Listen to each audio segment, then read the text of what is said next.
Excellencies, dear friends, dear colleagues, if you see me shivering, it's not only because the cold of the cavern. You can shiver from many reasons. You can shiver with happiness and with fear. I shiver with both of them. With happiness because I'm really very happy and moved of this huge honor that has been done to me, and with fear because I'm also scared, as I also said last night at the castle in Ljubljana. A prize is not only a gift, but it's also a huge burden for the person who gets it. You have to confirm. You have to prove yourself dignified of this honor that is made to you. I prepared a written text, a written thanking discourse, but being so happy, I'm not in the mood to read.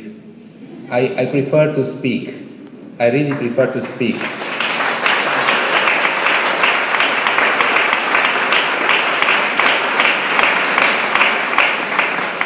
And besides, I want you to remember me.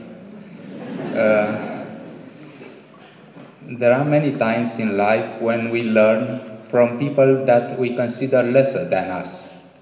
But most of the times they really are more than us. They really are superior to us. As for the thanking discourses, I learned how to do one from an autistic youngster that I once met. Once I took part in a little ceremony at the end of the college. I was in the class where the students, they were 17, they were supposed to stand one after the other and thank the professors. And they did this, and at a certain moment, this autistic child, this autistic youngster actually, whom his father tried to raise in normal conditions and sent him to school with normal children, he also stood up and started the following discourse, which is my model now. I thank my professors who taught me for 8 years. I thank my colleagues. I thank this classroom. I thank the floor. I thank the ceiling. I thank the walls. I thank the windows. I thank the trees over there. I thank the grass. I thank the cars. I thank the crowds, and so on for 10 minutes. They had to stop him after 10 minutes. I think he was wiser and more brilliant in a way than his normal colleagues. I also feel the need, I learned it from him, from Michael, I feel the need to thank moment by moment of my life for this wonderful reality around us. Wittgenstein, you remember, he said, no miracle is possible in the world. The only miracle is that the world simply exists. Changing the angle of my discourse, I would also like to thank each and every one that organized this, that was in charge with this absolutely wonderful festival in Vilenica.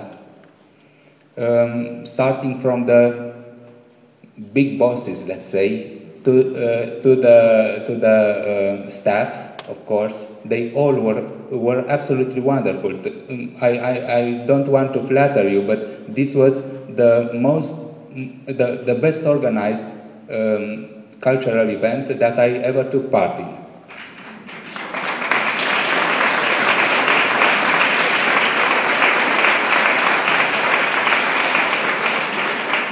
I also want to thank my colleagues, the writers, the poets and the prose writers and the essayists that were here. I listened to their pieces of art, pieces of beauty. The English have a wonderful expression, a thing of beauty. I listened to their things of beauty all the time with big attention, with a very focused attention on each and every text. And I want to tell you that usually in events like this, about 50% are good literature, and the other 50% are not quite so good literature.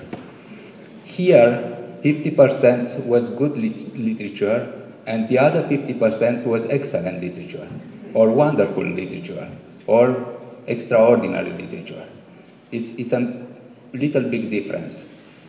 I also want to thank this cave, which is absolutely, I don't know if the term is right, delightful.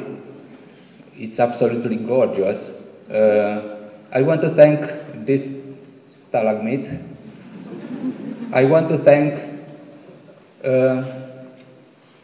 lipica. I want to thank the Lipizan horses, which two of them, their representatives brought me here in the chariot. I want to thank Ljubljana. I want to thank Ljubljanica. I want to thank Maribor. I want to thank all the little towns and villages that received us with a huge heart, I'd say. I want to thank, for example, the male choir who sang to us the previous nights in such a little village while we were having the picnic there after the readings. I want to thank Slovenia. I want to thank the clouds over Slovenia and the airplanes over Slovenia. I want to thank each and every few but extraordinary square kilometers in this country. Thank you so much.